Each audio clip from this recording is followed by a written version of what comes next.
বাংলাদেশের রাজনীতিতে আগামী দিনে তারেক রহমান প্রধানমন্ত্রী হবেন।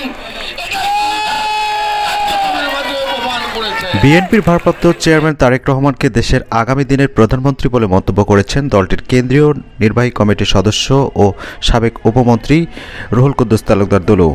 শনিবার বিকেলে নাটোরের নলডাঙ্গা উপজেলার মাদনগর ইউনিয়ন বিএনপির আয়োজনে এক জনসভায় এই মন্তব্য করেন তিনি। রুহুল কুদ্দুস তালুকদার দুলু বলেন, তারেক রহমানের ইতিবাচক পদক্ষেপের কারণে বাংলাদেশের রাজনীতিতে আওয়ামী লীগ সহ অনেকেই অনেকভাবে ছোট করার চেষ্টা করেছেন, কিন্তু তারেক রহমান দক্ষতা ও যোগ্যতা দিয়ে আজকে প্রমাণ করেছেন বাংলাদেশের রাজনীতিতে তিনি সঠিক সিদ্ধান্ত নিয়েছেন। আগামী দিনে দেশের প্রধানমন্ত্রী হবেন, এটাই তিনি তার কার্যক্রমের মাধ্যমে প্রমাণ করেছেন।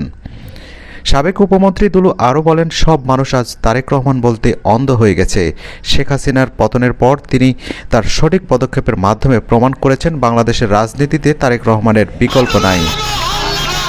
জনসভায় অন্যান্যদের মধ্যে বক্তব্য দেন জেলা বিএনপির আহ্বায়ক শহীদুল ইসলাম বাচ্চু, সদস্য সচিব রহিম নেওয়াজ, যুগ্ম আহ্বায়ক ফরহাদ আলী দেওয়ান শাহিন, উপজেলা বিএনপির সভাপতি আতিকুর রহমান তালুকদার, জেলা যুবদলের সভাপতি এহাই তালুকদার ডালিম সহ অন্যান্য নেতৃবৃন্দ।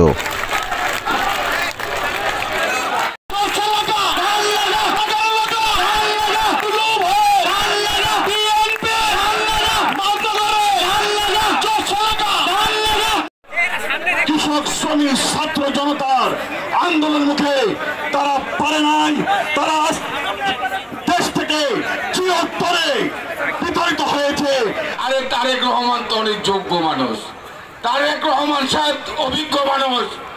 উনি তার কর্মকাণ্ড, তার সঠিক পদক্ষেপের মাধ্যমে এই 3 মাসের রাজনীতির এই শেখ হাসিনার পতনের পর উনি প্রমাণ করেছে বাংলাদেশের রাজনীতিতে